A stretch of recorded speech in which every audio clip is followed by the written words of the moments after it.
Good morning, everybody. It's a great pleasure to be here with you and participate in the celebrations of the 10th anniversary of the Canada Research Chairs program. The Chairs program has been playing an important role in the advancement of knowledge and in economic and social development in our society.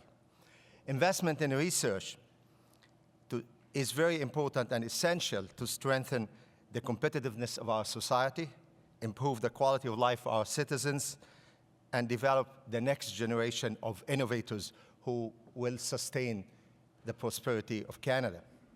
More importantly, the Canada Research Program enables our universities to attract and retain the best and the brightest scholars from all over the world to our institution, so that they can pursue research excellence in all fields of science, applied sciences, health sciences, humanities, and social science. The work of these researchers like yourselves improve our depth of knowledge and quality of life, strengthen our international competitiveness, and help to train the next generation of highly skilled people who are keen to contribute to our knowledge-based economy. Of course, the success of our researchers here in Ontario is a result of the collaboration between federal government and provincial government, and for that we are most appreciative. As president of one of Canada's leading interdisciplinary research and teaching universities, I know how crucial it is to provide our researchers with the best possible opportunities so that they can create new innovations, new processes, and help in making and creating new policies. I'm pleased that this Ontario government is committed to providing our universities with the support necessary to continue to be world leaders in research and innovation. Minister Glen, who assumed the very important portfolio of research and innovation last August, continues to prove that he is the best person for that role. While he is new to Ontario politics, he is certainly experienced, having served as mayor of Winnipeg from 1994 to 2004. I'm told that he was particularly pleased with his appointment to research and innovation because it was the portfolio he was most passionate about. I can say that we are extremely fortunate that the politician who can't get enough of research and innovation is our Minister of Research and Innovation.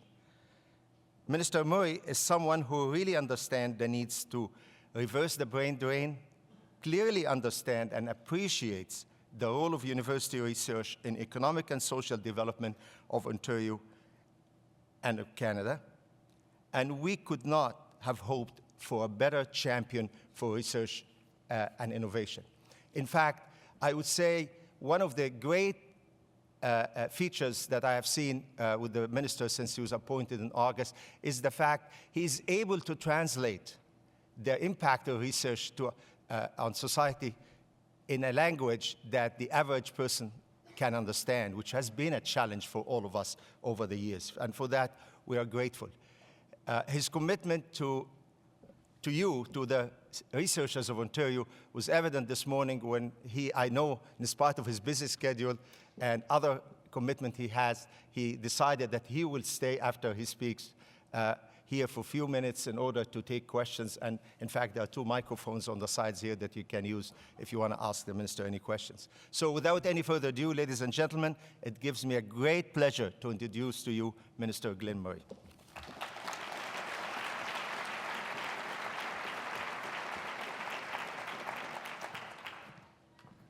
Thank you very much, Dr. Chokri, and thanks to all of you, not just for your attendance today and your leadership, but for the really unrelenting commitment you have to the search of the truth and the public good.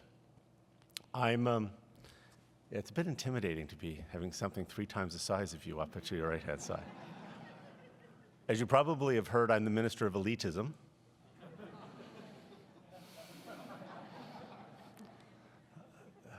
That comes from people who perfectly meet the definition of a politician as someone who sees light at the end of the tunnel and orders more tunnel. But I choose those words very carefully because we really are in a culture war right now. And it is about as toxic a political discussion as you could have in a country like Canada. We are and should be gripped with the importance of knowledge, its foundation to innovation, and the foundation of innovation to productivity, and the very essence and importance of productivity to our economic sustainability. Our productivity gap with the United States is one of the most corrosive problems we have in the renewal of our country, the rebuilding of our economy after the recession, our ability to generate wealth, to sustain our education and healthcare and civil society, and it is not being taken seriously by what have become the most dumbed-down politics, I think, in the Western world. If you treat people stupidly and you create divisions, you create an environment in which entrepreneurship and research cannot flourish. So why is that so important? When I was born in 1957, it was a very different Canada. 2/3 of us made things for a living. If you lived in Kitchener-Waterloo, there was a good chance you made shoes and boots at the Kaufman shoe factory. If you lived in Cornwall, you probably worked at the Domtar plant. If you lived in Windsor, you could have worked at any number of different auto manufacturing plants.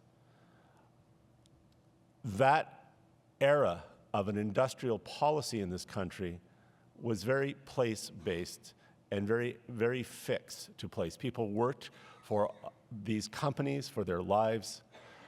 Seniority and advancement came with corporate loyalty. We live in a polarized world between the United States and the Soviet Union, and we governed economically from our frontier.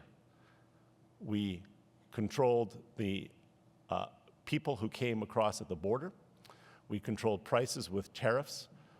We subsidized our exports and developed marketing boards. We fussed about who owned companies and assets and production with organizations like the Federal Investment Review Agency and our national energy policy, which endeared so many of us to Albertans. But that economy does not exist anymore. The idea of wealth being generated by production, or at least production being the center of wealth generation, is long gone.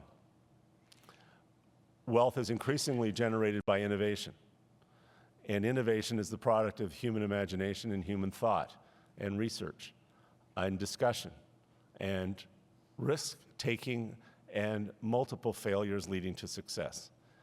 It is attached to people who are critical consumers of place.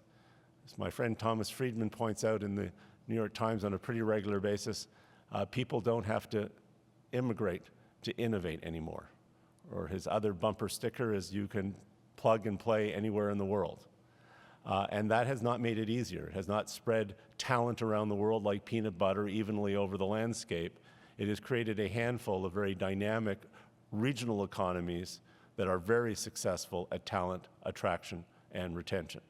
And borders are irrelevant. Capital moves around the world in split seconds. In good times, that allowed cities to emerge like Singapore out of the dust, it seemed, of being a third world city into becoming one of the global leaders in innovation in areas of clean technology and water and science, and one of the most modern economies in the world. And it has laid waste to Iceland, which had the highest per capita GDP in Europe for many years, was a growth center of innovation, overly financially leveraged. It was one of the first casualties of the recession, and even such legendary successes of the last decade like Ireland have collapsed with their government now shredded and falling apart, and a lack of even national consensus or a sense of direction for their economy from the private or public sector. We live in a world in which the casualties of not getting this are immense. We started to see it early in North America in Pittsburgh, when in 1983 and 1984, over 200,000 people lost their jobs in the steel industry in just months. Pittsburgh has just recently reestablished two high-end, high-quality refined metal refineries. They have no actual steel mills anymore, but they have one of the largest and most successful life sciences clusters in the eastern United States. Carnegie Mellon reinvented itself as a dynamic catalyst for innovation and invention and commercialization, and engaged a very struggling business community on the pillars of the Heinz family and a few others to create a knowledge and science-based community in what was one of the most blue-collar working towns.